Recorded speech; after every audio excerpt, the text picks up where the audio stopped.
cold open question for this Monday, March 18th, Brendon Kleen. It's really about someone that maybe should have been in the MVP race had they just been healthy all year, But Khris Middleton returns on Sunday against the Phoenix Suns. He's missed about a month, over a month with this latest injury. So what do the Bucks need to see from him over the next month? Do you feel better, maybe good, in stronger language about their playoff chances? More of the same. I mean, obviously the MVP thing has been a running joke here, and the on-off marvel, the on-off just history maker that Khris Middleton was early in the season that led me to make that joke when it was just night and day when the dude would play versus not play back during the RIP Adrian Griffin era of the Milwaukee Bucks. They've improved, right? So, it's not as glaring anymore. Jay Crowder's playing decently well. I think Patrick Beverley has done Patrick Beverley things to keep them kind of steadier than the young guys were. But to me, the things that they've needed Middleton to do haven't changed. And when he's out there, 49% from field goal, 38% from three, 5 assists a game, just 2.1 turnovers. It's funny to look at the stats from a guy who we think is just really struggling to keep up with things anymore at his age with the injuries. And outside of the scoring, he's really just in line with what he's always been. So I think he gets the ball moving for them in a way that's really important. He's kind of a point guard option for them because Dame, just like Drew, is not perfectly just set everybody else up. Those guys are looking to score and do their thing. So Middleton's really valuable, just being able to create easy opportunities from the post, from the pick and roll, whatever it might be. And then defensively, I guess it's just an open question. If he's able to just finally stay healthy for the remainder of the season, what's the ceiling of what you can really ask of him on defense? In individual defensive situations, how mobile is he going to be rotating and flying around? At his peak, he was their second best defender on the perimeter behind Drew Holiday. Is he even close to that level? Obviously, Drew's not there, but is he even an option, or is he somebody you're having to hide? That's what I'm watching, and the Suns are a good test of that, because if he can come in and do a little against Durant or, help them score 130 out of nowhere tonight, those things would make you feel a lot better. The defensive side of it is the whole thing for me, Brendan, because they don't have Drew Holiday anymore. They have Damian Lillard. You make that trade, Khris Middleton's ability to swarm everywhere on defense and defend opposing teams' best wings at times and be a good defender on ball and in a team context is even more important. I suspect at some point in this playoff run, we're going to get the Giannis defend someone for a stretch thing because it was such a noisy thing last year, and it feels like something Doc Rivers might acquiesce to allow his start to do, even if it kind of throws their scheme in a different way, and kind of we see a different version of it as a result. But they're not winning. The Dame trade ultimately is a change in your calculus of what you need from Khris Middleton. It doesn't really change what you need from anyone else on this roster, but I think it changed what you needed from Middleton, and that is his offensive stuff is less important, and his defense is now more important. If he's not right physically defensively, they're not beating Boston. They're just not. So to me, how he looks defensively and what he's capable of on that end of the floor is the whole thing here. Absolutely. Going to be interesting. I get a feeling, Brendan, that when we get to the playoff preview in about a month, Khris Middleton and what he looks like is going to come up again. If we ask some big questions about the playoffs, he and the Bucks are going to come up again, and I think what he looks like and where we feel like he's at is going to be one of our big questions or big talking points, I think, going into playoffs, considering the stakes for that team and what they're going to need to beat what I think many of us think of as the well-away favorite in the Eastern Conference, Drew Holiday, Jason Tatum, and the Boston Celtics. So we'll see when we get there. All right, coming up on today's show, we've got Lakers-Warriors featuring a lot of different things.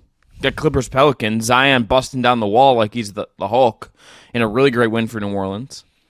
We're going to talk about how OKC reset itself rather quickly by repeating an old process, all on a jam-packed episode of the Just Basketball Show.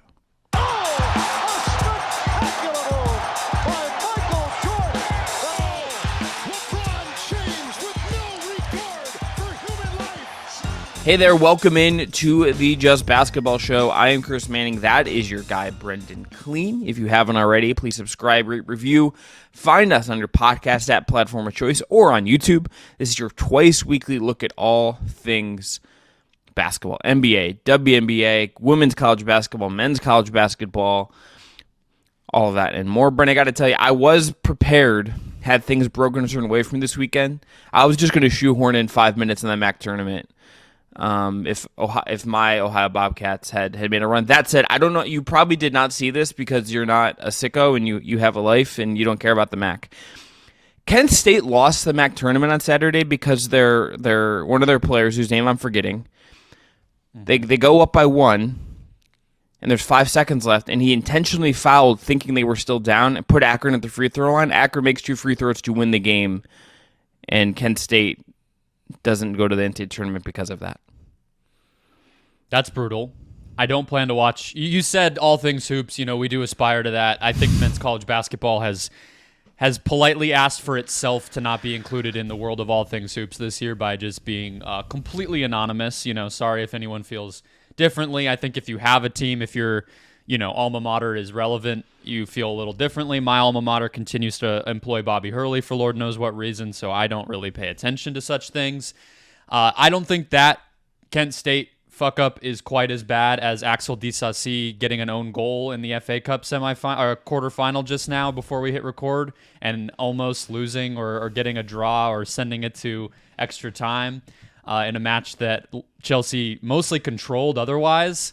Tried to kick it back to the keeper and just launched it into the net from like 100 feet away. So that's my Kent State story for the weekend, and what almost just led me to probably be like inconsolable and unable to be recording with you right now. But the God, not Cole a good Palmer weekend was for able us. Was able to get an assist that saved it 3-2 Chelsea to the FA Cup semis, because they only perform well in British tournaments, not any other competitions. So. Yeah, that's my soccer really corner, but yeah, Kent State, that's bad. Yeah, not a good weekend for at least for me. Is Arizona State, but Ohio loses. Tottenham look like bad at Craven Cottage. Donovan Mitchell's knee maybe doesn't work. Tough weekend for me over here, frankly, Brendan. Got to tell you. Well, we can talk about your guy LeBron. How about that? Yeah, my guy, frankly my favorite player of all time, the greatest player of all time. Brendan, we have to just start with I think the most absurd part of this game. Okay. Which is just the shot clocks. I just don't understand how this happens.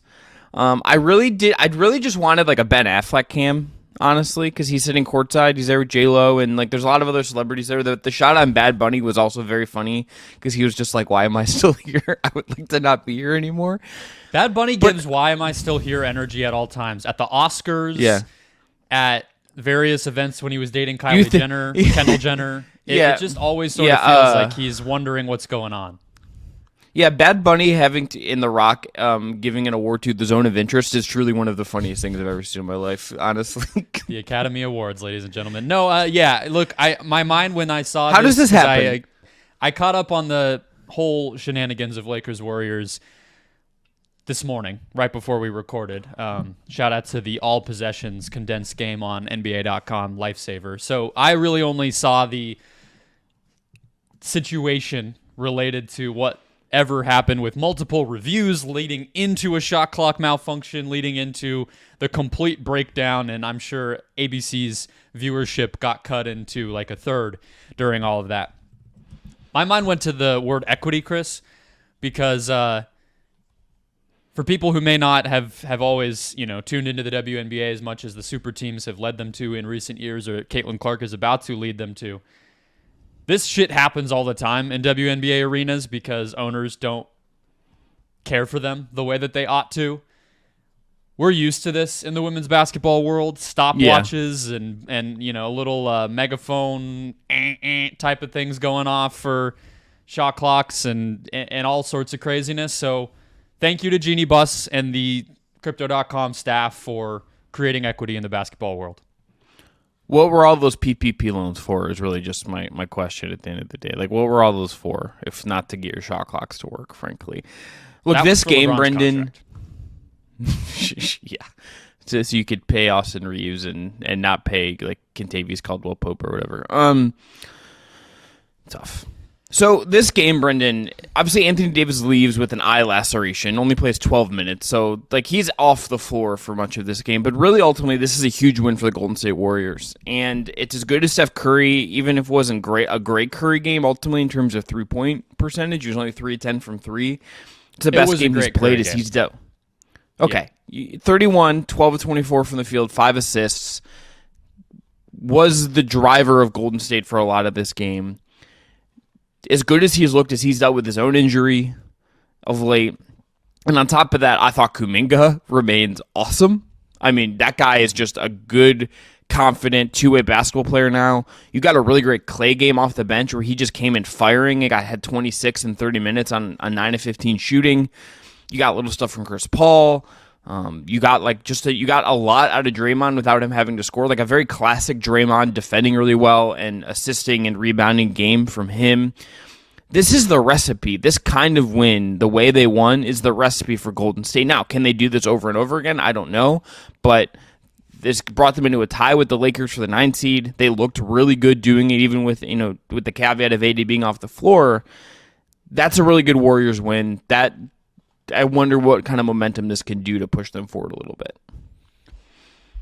Yeah, it's one of those games where it's the difference between a player being forced out, and sometimes in the NBA with how many games there are and game plans being torn up when changes come, like a AD leaving the game type of thing.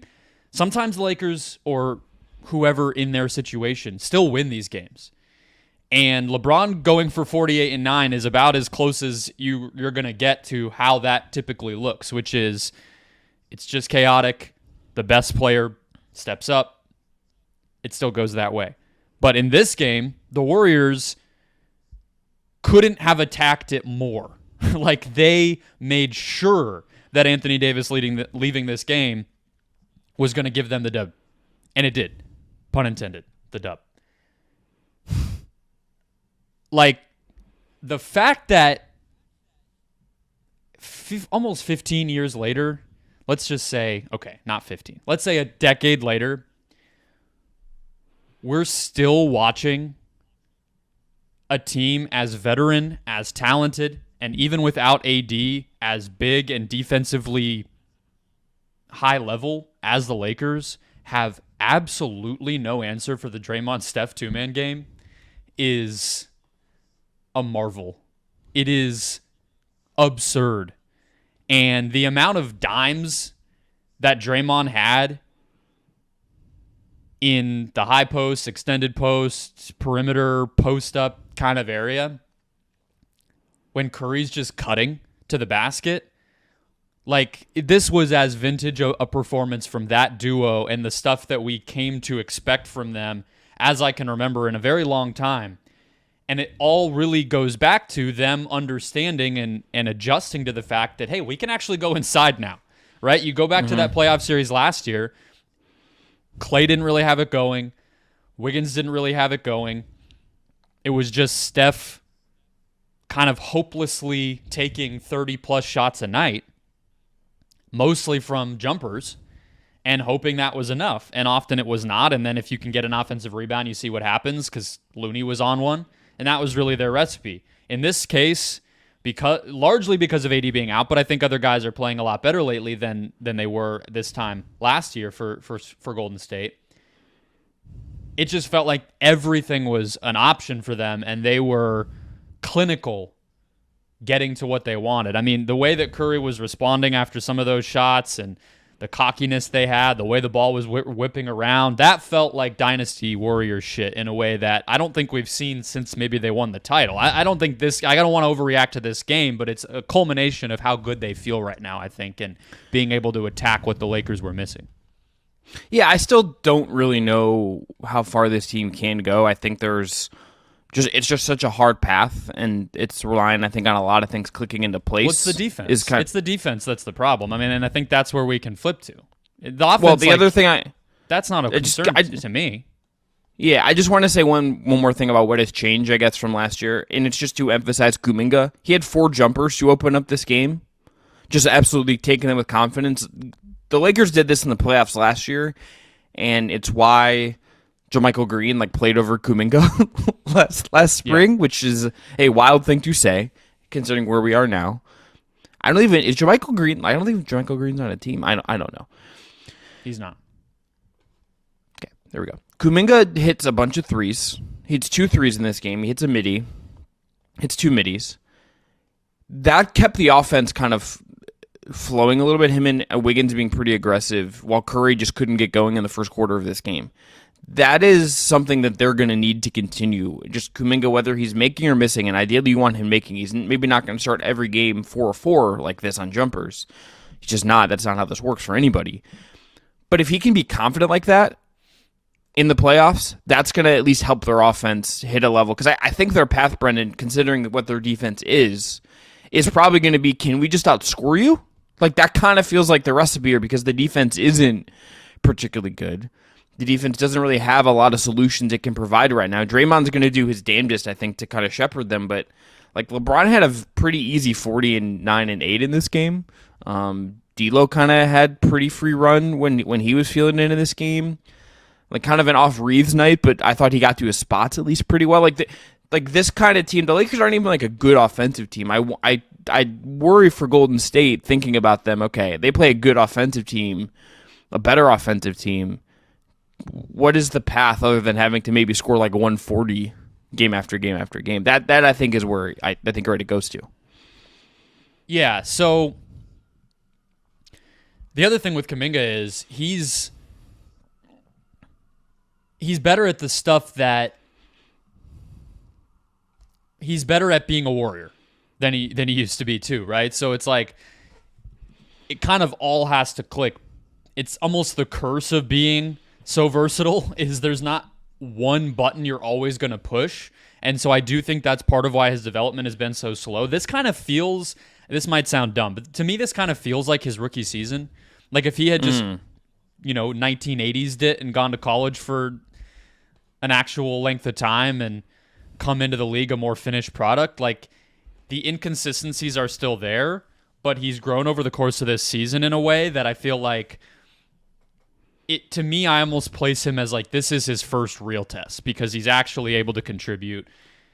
He kind of knows how to weather the storm, but it's will the jumper be streaky? Will the decision-making always be there in the biggest situations? And so I still have questions, but it feels a lot like when Wiggins started to figure it out in this system, right? Where, yeah, you're going to have to take some threes, but nobody's asking you to take 10 a game.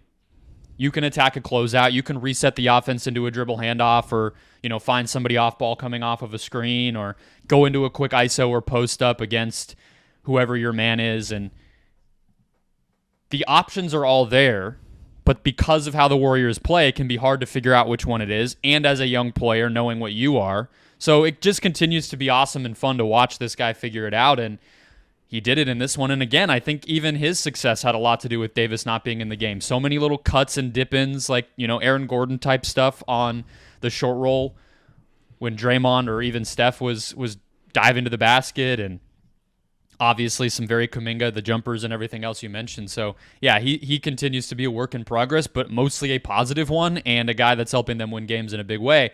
I think though that brings us to the flip side, which is they, over the past 2 weeks, are 26th in defense. Mm-hmm. There's really been no point this entire season where you would look at where they were, even in a short sample, the past 2 weeks, the past month, the past whatever, defensively, and feel optimistic. The fact that Looney is pretty much unplayable on the offensive end, and honestly not really a huge plus on the defensive end, combined with as much as you can feel good about some of the guys have stepped up on the offensive side of the floor this year versus last year, maybe they were giving you a little more defensively. Well, now some of these dudes have slipped defensively, I think you would have to say, whether that's Clay over the course of the past 2 years. They still feel like they can't really play Gary Payton. They have Chris Paul to figure out now. Pajemski's not really doing much on the defensive end. And then Trace Jackson-Davis, as LeBron showed us, can be attacked as well. So that's the part when I look at this whole thing where I'm like, I actually could maybe see them scoring 130, 140 pretty regularly. I just don't even see them getting anywhere close to enough stops unless we really just see Draymond take it up to another level. And even then, I'm not sure if that's enough, because they're just playing so many guys personnel-wise that aren't good defenders. I mean, there's sometimes there's no way around that. Yeah, just to hit some numbers from this specific game that I think tell a story about this. So the Lakers had an offensive rating of 128.7. They didn't turn the ball over barely at all. Neither team really did. So neither team really played good defense. Free throw rate for the Lakers was low. They didn't get to the line. They were efficient without having to take free throws. Lakers shot 80% at the rim. And frankly, they probably should have just went at the rim more than the 31% of the time that they did. They settled for a lot of threes in this game. Issue is they have a total of one guy who can do that, which is the part of the problem with the Lakers, Yes, true. And he's 40. And he's 40 and yet still pretty good. Lakers shot 39% from three, shot 45% on mids. In half court, where most of their possessions came from, the Lakers had an offensive rating of 107.9, which is very good in the half court. That is a very good half court number. If the Lakers are doing this, you're telling me that if the Warriors are the 8th seed and they get Denver on 1, Denver's not posting just absurd. Yeah, that's where this feels like it's headed in a lot of ways, Brendan. Yeah, completely agree. So we'll see. Obviously, Draymond has flipped the switch in a much more exaggerated way before. He's had a really good regular season, I would say. And so post, being a little aggressive toward his opponents. Yeah. But since coming back, he's been very good. So I don't know. I guess that makes me question how much more really there is to flip to. And then I don't think at that point is. it's can don't. Kuminga and Wiggins being really good defensively do enough? I don't see it. So I think that puts a pretty significant cap on this team. Can we shout out on the Lakers side instead of just they only lost by 7 and LeBron was incredible, but the way that the smalls on this team were acting as screeners I think was really cool as a way to kind of make up for Davis being gone. I thought Jackson Hayes had a solid offensive game. I still don't know why he does absolutely nothing on the defensive end despite being 7 feet and insanely athletic, but as an offensive guy in this one, I thought was solid. But Russell, Reeves, even Dinwiddie, screening and moving and just kind of being unpredictable as screeners and off-ball guys was a cool little wrinkle from the Lakers. And it only works when LeBron is able to dip back into the fountain of youth a little bit like he did in this one, but still, it was a big part of why they stayed in this game. Yeah, there's a world where AD plays and the Lakers win this game, and we're talking about this differently, and we'll just see now how much time AD is going to miss with that incidental eye grab. All right, let's move on to another game, Brendan. Earlier this week, the New Orleans Pelicans beat the Los Angeles Clippers. Yeah, and if I'm any other team, Brendan, I'm looking at this game. This is the recipe for how New Orleans can be a headache in the playoffs. This is the recipe for why New Orleans can be someone you don't want to see in the playoffs. This is as good as I'm not. Look, I don't get to watch every Pelicans game, but this is as good as I can remember seeing them play. I thought Zion in particular was incredible, and I think he's going to be the skeleton key for so much of this. That guy, when he is playing healthy and he's feeling it and he feels comfortable and he's getting downhill, is pretty darn close to unguardable. The Clippers put PG Tucker out in this game. They have all these big wings and try to build the wall with a center at times behind him. Pull them late, kind of led to the clinching Larry Nance dunk in this game. But they try to build a wall, and it just doesn't matter because Zion can just get through the wall because he's quick enough, because he's strong enough, because he's powerful enough. They have all the shooting. I thought they played a really good defensive game against the Clippers. Overall, this was just a complete Pelicans game, and I don't know if I wouldn't pick them to beat the upper echelon teams in the West, but if you told me they knocked off Minnesota in a series, or if they knocked off Oklahoma City in a series, or took the Clippers to deep in a series, wouldn't shock me. I think this team looks really good, and I think this kind of win where Zion is their best player on the floor in this game is such a template for how they can be really scary in the playoffs. I feel like I need a gavel or maybe like a scale, because I think you need to be held to account. Zion's been doing this. I know, but it's just like when I know he has. Every time I've brought Zion up and his offensive process and how effective he's been and really adjusting his game and being more of a point center type of player this season, you've pretty much rolled your eyes. Because I'm look, I think Zion, it's very fair to be skeptical of him. I just am, because nothing with him has ever been normal in like how you kind of expect it to go. It doesn't last when it exists. That is just an inherent thing with Zion. Everything you're saying is true. It just doesn't feel like it ever lasts. I'm just looking at this game in particular and just some of the recent things he's done lately, Brendan, and it just feels like he's getting into form in a way. The last 4 games, I'm going to just run through his efficiency. 10-14 against Atlanta, 13-21 against Cleveland, 14-21 against the Clippers, and 11-17 against Portland. Obviously, 2 bad teams in there, and their game against Cleveland was kind of a stinky loss for them, considering Mitchell came back and didn't look good. But he, like the last couple games in particular, he has just looked like awesome. And I know the process has been there. I know that, but it's just you do that against the Clippers, you do that against the kind of personnel they have in a big moment like that.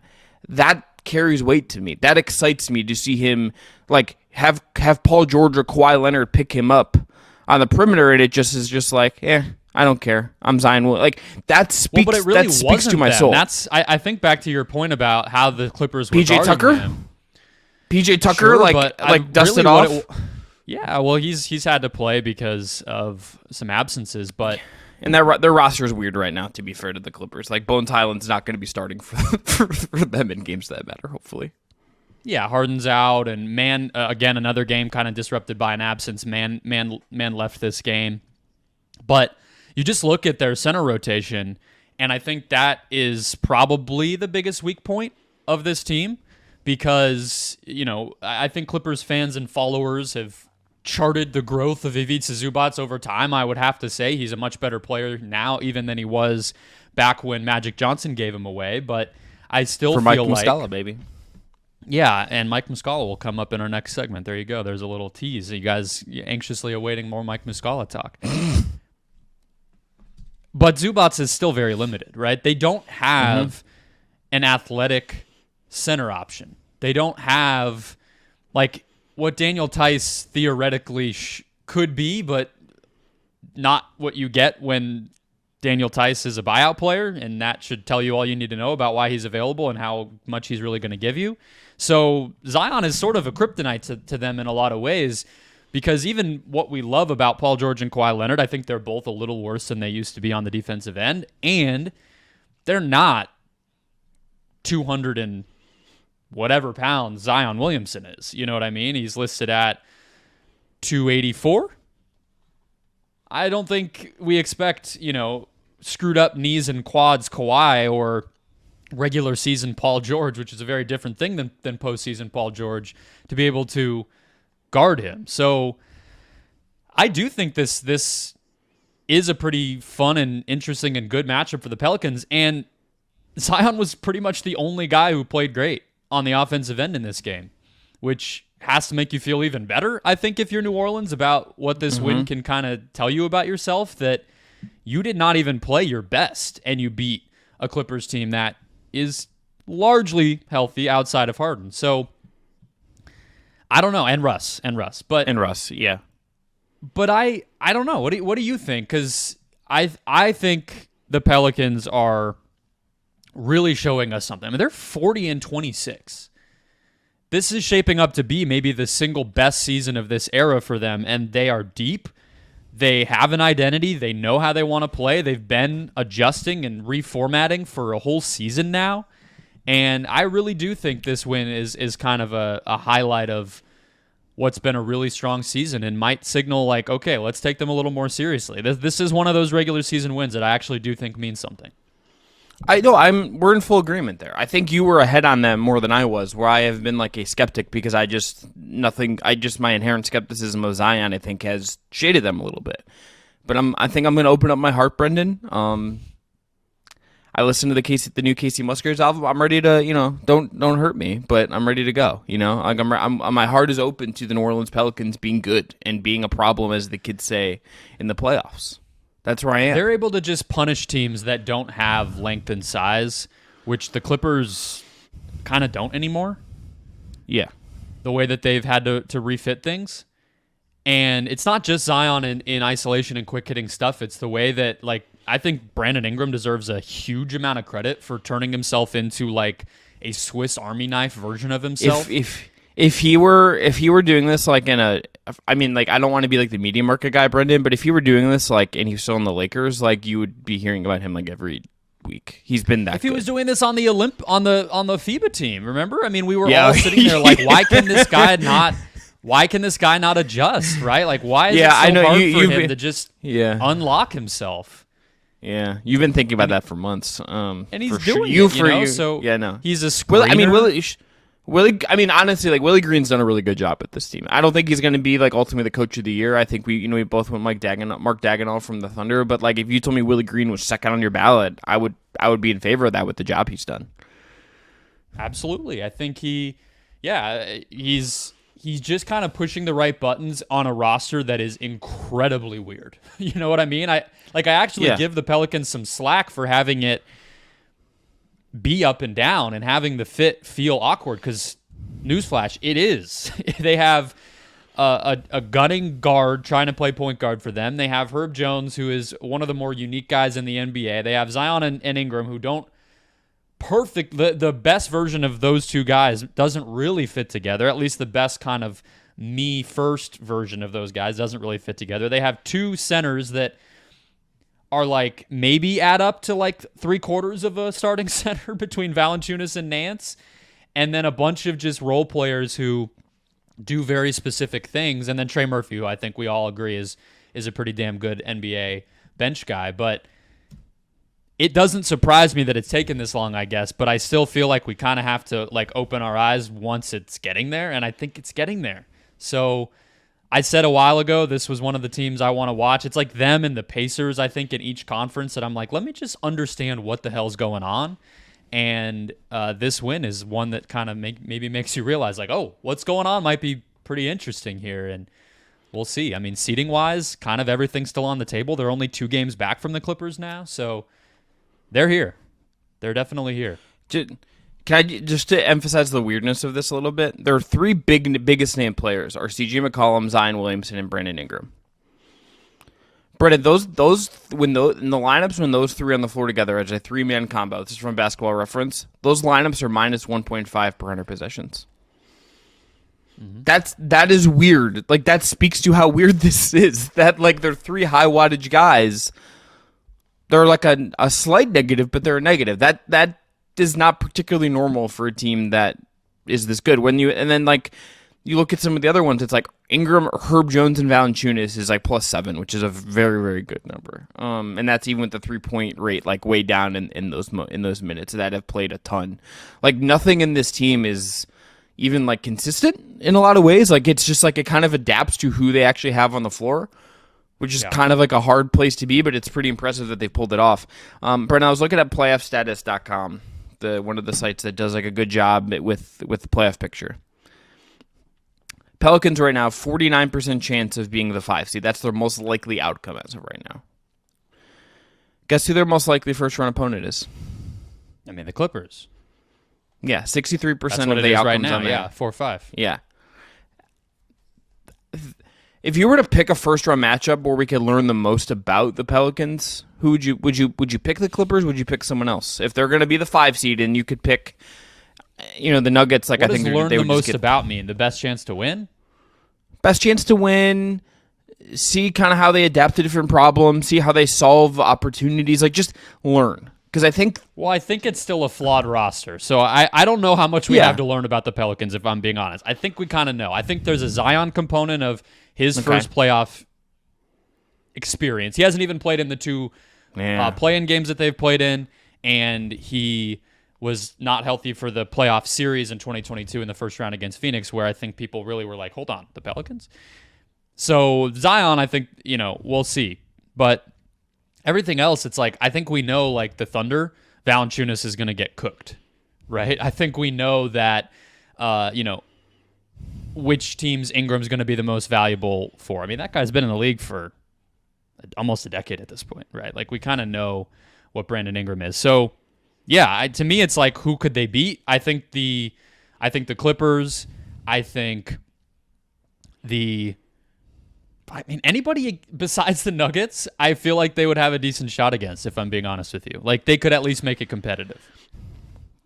The Wolves want to be, I think, really interesting just because of the Gobert-Zion thing that would sort of happen there and how weird that could get. And just like both those teams are also weird. The one I kind of want to see, though, is the Thunder, just because I think a world, I texted you this, and this is simplifying it too much, I'm going to admit that.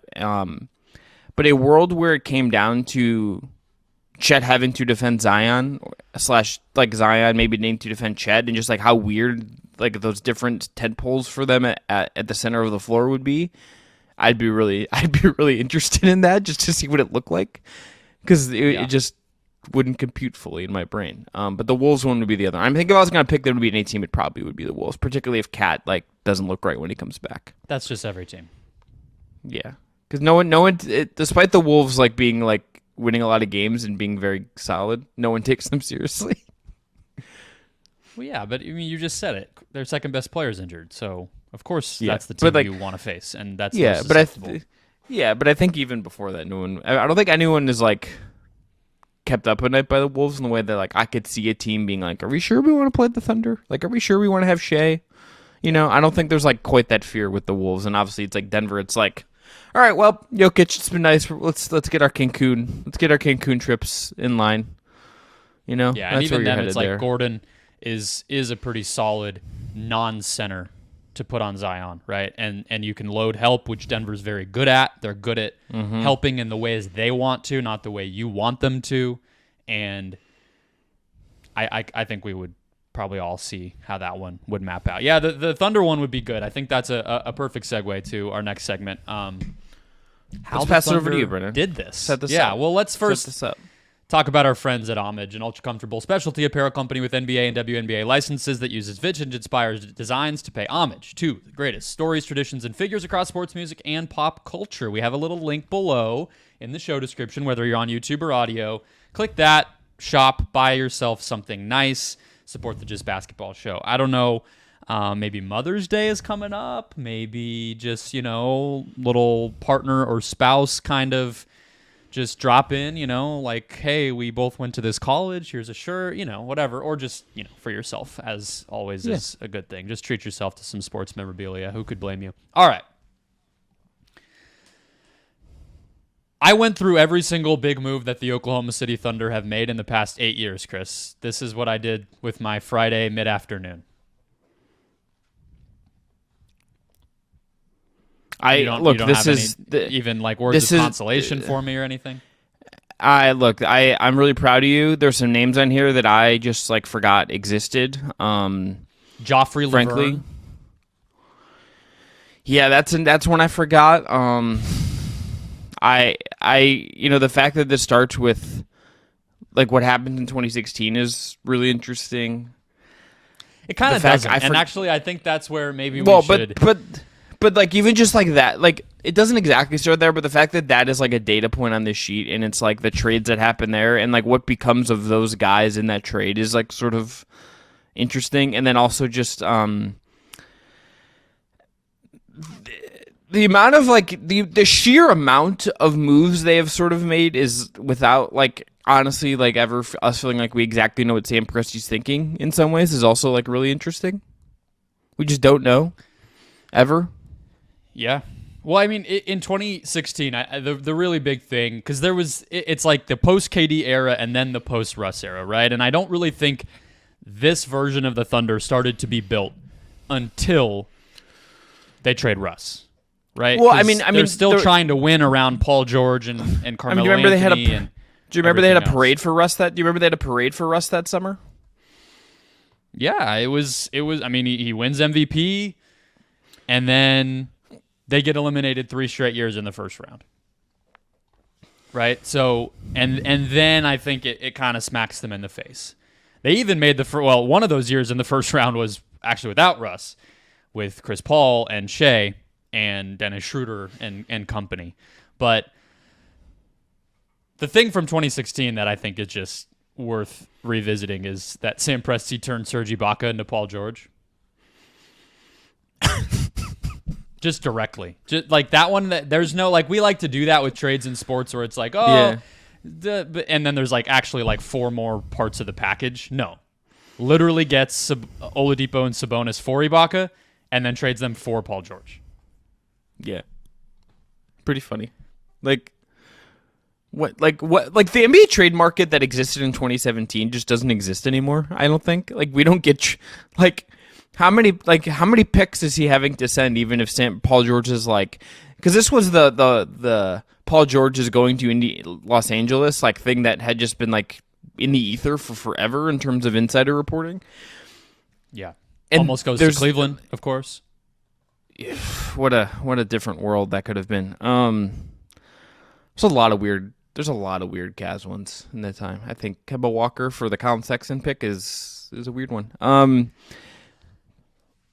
I think the Paul George trade is the real inflection point, though, if we want to just jump to that. Because the difference in the trade market now versus then, the now part of that, this crazy mega trade era that you and I have spent so much time talking about since we started this podcast a year ago, is pretty much invented by Sam Presti.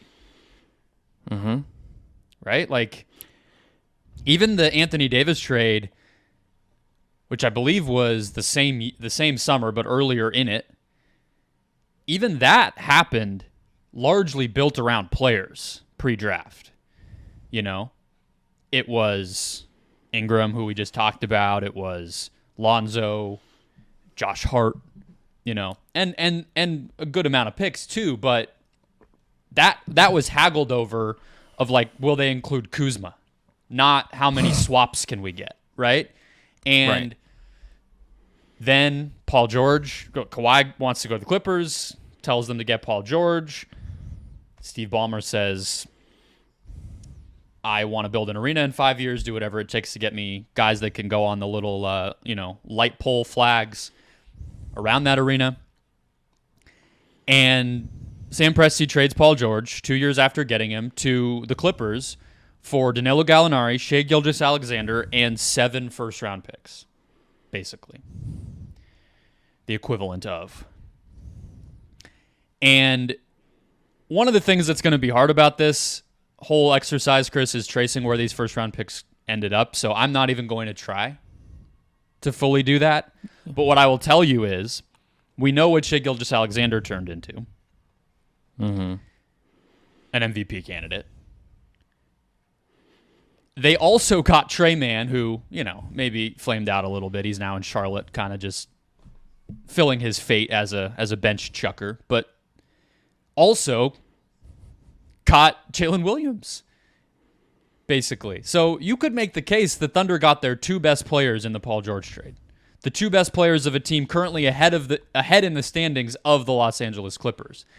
And just created this new era of what it could look like to reset a franchise in a way that obviously did not happen with Durant and didn't even really happen when they ultimately traded Russ away a little while later. This was the trade that really did it, and I think if you're crediting anything in the Sam Presti era, it is to really redefine what asking for everything could look like. That, and they also just actually executed on that, which is the hardest part of this, I think. We'll never know exactly, but I would love to know what their full scouting report on where they thought SGA could go when they got him. Obviously, like he was really interesting as a rookie, but it wasn't this. It wasn't kind of what he has become in Oklahoma City. Mm-hmm. I wonder if they forecasted that for them. This wasn't someone coming out of the draft that he wasn't a top 10 pick. This was a late lottery pick. Right? Like, this wasn't someone that fell, I don't think people fairly infamously fell for reasons that we didn't understand and still don't. But even before that, at Kentucky, he came into the season at Kentucky not the starter. He was like a 4-star recruit and kind of just a question mark. I think maybe what we need to do with Kentucky now is if guys aren't starting, maybe this doesn't hold true anymore, but if guys don't start or star at Kentucky, you actually draft them ahead of the stars on those teams. I think we just might need to start doing that, and it's like a swerve just to get ahead of it. Just a thought. I wonder if they knew, and then you get J-Dub, who is going to be an all-star and is incredible. Like, you do those two things, you're ahead of 95% of rebuilds. Like, you get those two things, and you have all this room for error, which I think is kind of the brilliance of this strategy. You get all these picks, and you just get a bunch of cracks at the apple. You can afford to miss in a way other teams cannot. You can miss on Poku. You can miss on Trey Mann. You can miss on Ousmane Dieng. Like, you can miss on guys, and it doesn't matter because you've hit on so much other stuff. And the reality, I think, of the draft, Brendan, if you want to be like just realistic about it, as much as very smart people scout players and things happen that you don't foresee and all of this stuff, the draft can oftentimes just feel like a crapshoot. And the fact that they gave themselves just the most bandwidth possible to make mistakes, I think, is the key to all of this. So they're saying, as a small market, we're never going to go get free agents that can just fix us overnight. We are never going to be on the opposite end of a trade like this and be able to say Paul George wants to come here or Kawhi Leonard wants to come here and he wants Paul George, we can just go do that. That's not going to happen for Oklahoma City. We need to give ourselves the most room possible for errors. And, oh, by the way, within that, we actually just hit 2 grand slams. Great. Like, that is the catalyst here. Well, and it's really... Sam Presti did what a lot of teams are hoping they could do in the future. These reset trades, right? Because just like he created this era of mega trades, he also hedged himself against it by, like you're saying, being the beneficiary of the trade rather than being...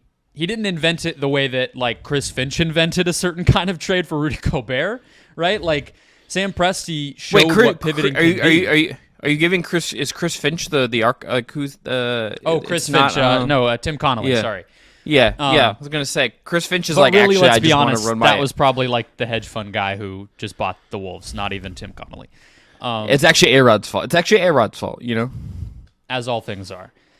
Yeah. But, like, the reason I highlighted some of the beginning stuff in that 2016 thing is it's kind of silly to say, like, oh, Serge Ibaka. He turned Serge Ibaka into Shai Gilgeous-Alexander and Jalen Williams.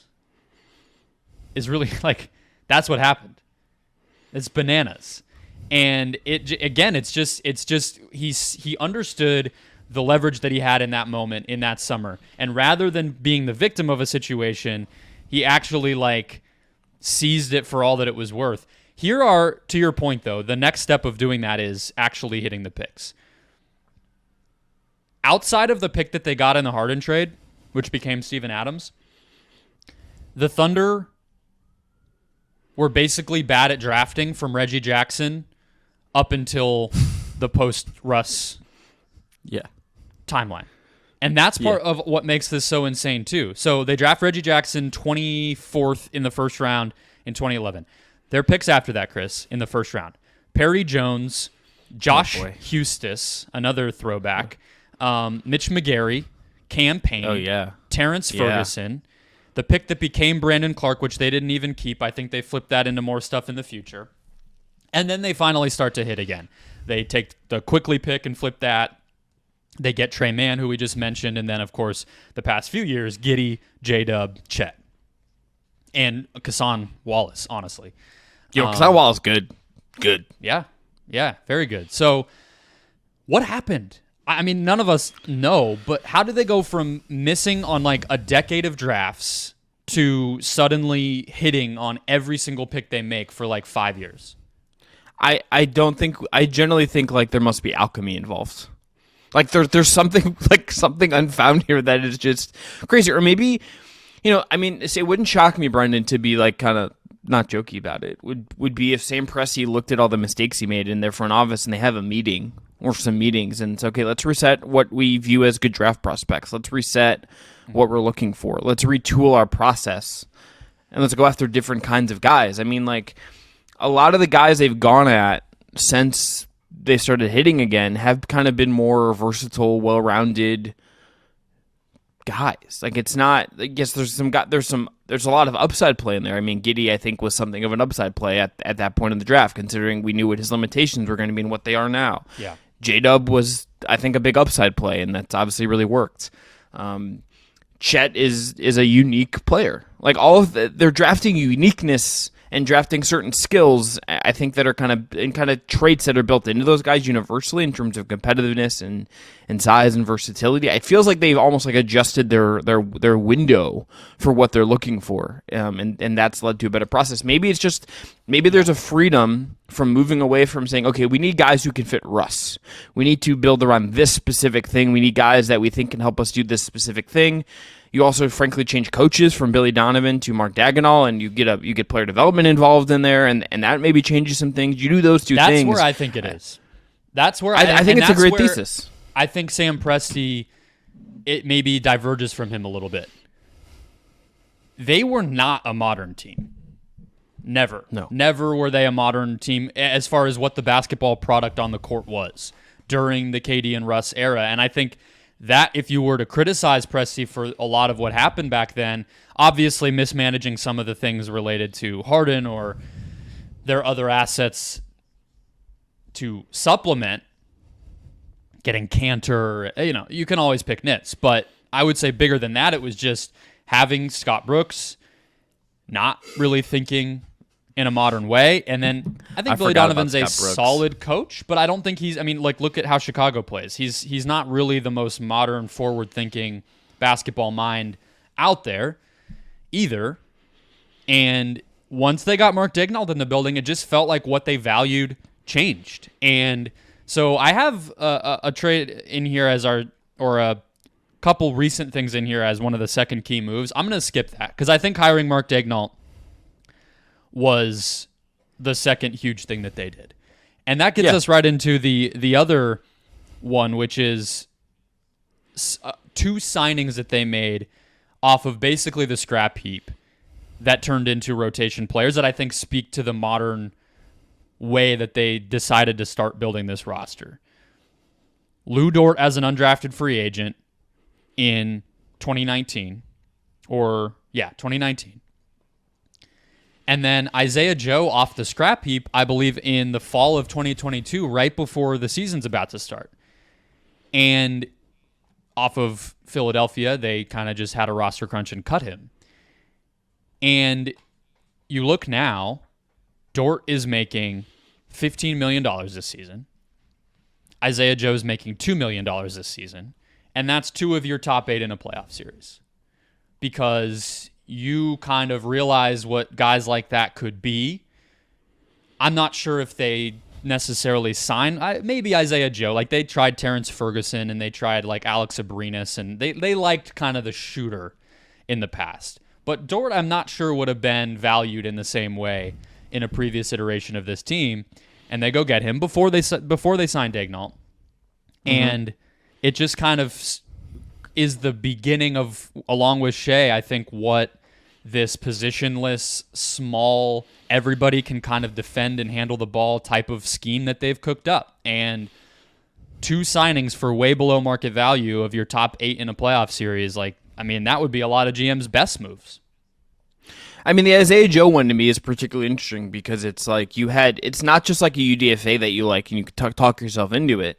This is a guy that in limited minutes but had 2 years of NBA basketball underneath on his resume. 9 minutes a game as a rookie, 11 minutes a game as a second year guy. There was tape you could look at, and someone in the organization looked at a guy whose skill is as a shooter and who shot 33% in his second year in Philly and said, that guy can really be good for us. We believe there's some value here to figure out. There's a guy we can uncork there. There's a lot of vision, I think, involved in stuff like that. You have to, obviously not all of the stuff is going to work out. You're going to have misses. They've had some misses, I would definitely say. But to look at guys in other situations that have a track record and not write them off, not every team really does that, Brendan. There are guys who are really talented who get to a bad spot in the league and start, and they get 2 years or 3 years, then it's done, and you never hear from them again.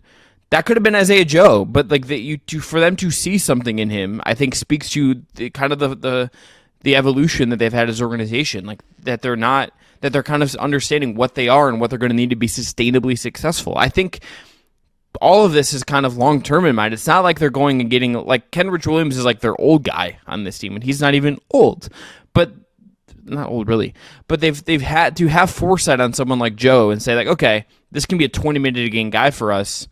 We have this player development focused staff. We have these skill sets we need. We can kind of blend these things together. That's a lesson like every team that isn't in a major market should be trying to apply. They're not all going to do it as well as this. Well, but it's also not just his talent. I don't even think it's necessarily fair to just say that they saw something no one else did. It's like they also cultivated a scheme where he could thrive. Yeah. But it's not even just developing him as a player is what I'm saying. It's they play a way that very few other teams do, which creates the openings for somebody like Joe to be this ghost screen, weird start at the free throw line and fly out toward the perimeter at the exact right time as Shea goes on his drives and be able to hit transition threes when they're playing fast. And for Dort, the switchability that this team has, the way that they've empowered him and the open shots he gets it's like the creativity to become a team that can make guys better because of the whole structure. So we're saying the same thing, but I do think like the coaching and the scheme side of it is just as important as like, oh, we just like worked with him extra hard or something, which I think is like what we sometimes can reduce player development to. And it's almost like we chalk it up to, we don't see what happens behind the scenes, but it's like, well, they go play every night. And I think we can see a lot of interesting things that they've done to make those two guys in particular a lot better. But let's flip it to, as we close out with the key moves down the stretch here, what they started doing once they started spending their picks, which is more of the past couple of years. So they basically turn Steven Adams and other teams' first-round picks into Kenrich Williams and Ousmane Dieng. And the Dieng thing is fascinating. One, because they spend 3 first-round picks to get this guy. I think he was always going to be a project. Mm-hmm. If you follow Ryland Stiles, shout out Locked On Podcast Network, he does a good job keeping up with their G League team because they have a lot of prospects there too. And Dieng has been decent. So I'm not doing this to write him off, but I'm just more so, Chris, highlighting that it almost does not even matter if he hits because of how much cushion they had with everything. Yeah. They didn't use any. The crazy thing about the Thunder right now, but beyond all the picks that they have from all these trades, they also have all of their own picks forever. They have not traded a single one of their own picks. So it's kind of like gravy. Yeah, and this is, I think, the biggest win that they have under their belt almost, is that like they can miss on Dieng in a move that would define another team's era, maybe get someone fired. It's just like, okay, whatever. Doesn't matter. We brush it off. He's good in the OKC Blue. I think that's their G League team name. Yeah, it is. Okay, great. Good for me. Why do I know that? Don't know. But like they can miss on that. Like Giddy as a pick even. Like he's more of a success than Dieng because he's played NBA minutes, but like we don't know what that guy is in the playoffs. We've kind of fan casted him as a guy you trade in a bigger trade as like the young attractive piece. The fact that he isn't like in other situations, if there's not a J-Dub or if there's not a Chet, it's like one of those guys isn't there, Giddy becomes like a much bigger, I think, talking point, and instead it's like, okay, like they'll figure it out. Like they have all these other things. They have ways around to maneuver around that in a way other teams get stuck, and it doesn't matter if they make mistakes. Which is making mistakes is just like I think inevitable. Like you're gonna drop an egg on the floor more often than you're gonna like perfectly make an omelet in the NBA, and the Thunder are kind of proof that you hate. Is there any other team? Small mistakes. They can make small mistakes, but I guess the thing. Like, so I think we would assume it's been a relative success, the Kassan Wallace trade. Yeah. Where they trade down in 2023 from, I believe, 10 to 13. They get Bertans from Dallas, which was a weird one in hindsight, but I think they realized they needed some salary to continue to make other trades, and they were getting to this weird thing where all they had was young guys. And so then they flipped basically Bertans and fluff. Like Mann was in that trade. Maybe he's value. I don't know. Into Gordon Hayward. So they basically turned the number 10 pick in 2023 into Kassan Wallace and Gordon Hayward. And they hit on that one, right? So like that wasn't a mistake. But I guess my question is, as we wrap this up, is do you think that the big swing is ever coming? No, I kind of wonder if it's Do you think they're not. making an Anthony Davis Lakers trade or whatever their version of that, another Paul George trade, let's say, even to just keep it smaller potatoes? Like, is that happening? Or are they just going to keep making these little moves and throwing first-round picks from other teams at stuff and just plugging holes and kind of rolling it forward? I really do wonder. Obviously, they're going to be opportunistic. They'll do whatever the market kind of opens up for, but they definitely don't have to make a huge trade. Let me say two things. Number one, I want to just point out one other sliding doors moment that I think is worth just kind of noting. Do you remember how weird the 2022 draft was at the top, where Paolo like never talked to the Magic before he got picked there? Mm-hmm. What if Jabari Smith had gone one in that draft? I wonder if they stick with Chet. You know, they were not going to take Paolo. All right. No. I mean, if you read anything from after that draft, like Shea kind of knew, Chet, and Presti had hinted, and I think that was the one thing that wasn't going to change. It was more like, what are Houston and Orlando going to be doing? And that ended up flipping. But I think Chet at 2 was basically a lot, because it speaks to the point you made about their philosophy shift and hiring Daignault and whatever. I don't think Jabari Smith would have really made a lot of sense for how they were going to play. No. It wasn't a big upside. It wouldn't have been a big upside swing. Maybe they would have drafted Paolo, to be honest with you, if Jabari had gone first. Maybe they would have. I'm trying to think of the second pick, which became Jalen Williams, but obviously Paolo would not have fallen that far. I think there was another guy at 12 who they were interested in. And then there's the Şengün trade too, which was also the previous season. So I think there are some other sliding doors moments, but I think Chet would have gone at the top. But I mean, it's not really in their control, but that dude turning out and surviving the injury as far as being able to have his career get started, I mean, that's obviously huge, but can't give Presti credit for that. Other thing is, I think you could see them make a more aggressive move in like 2 years when Shea is like, look, Shea is not going to be, you can't, like, forever does not exist in the NBA. You can never assume that these things are just going to last forever.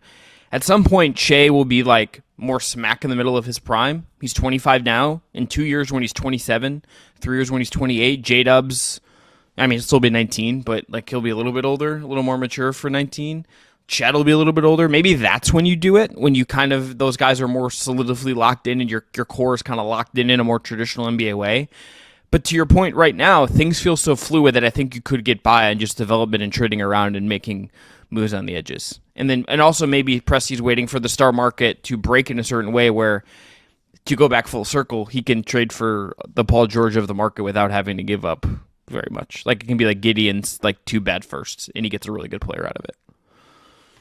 Yeah. So their pick pool does start to dry up after 2025. They have 4 firsts this year, although they're not going to get the Jazz first. That's but even 3, like the other thing, we haven't hit on this, and I apologize for cutting you off as we get towards the end.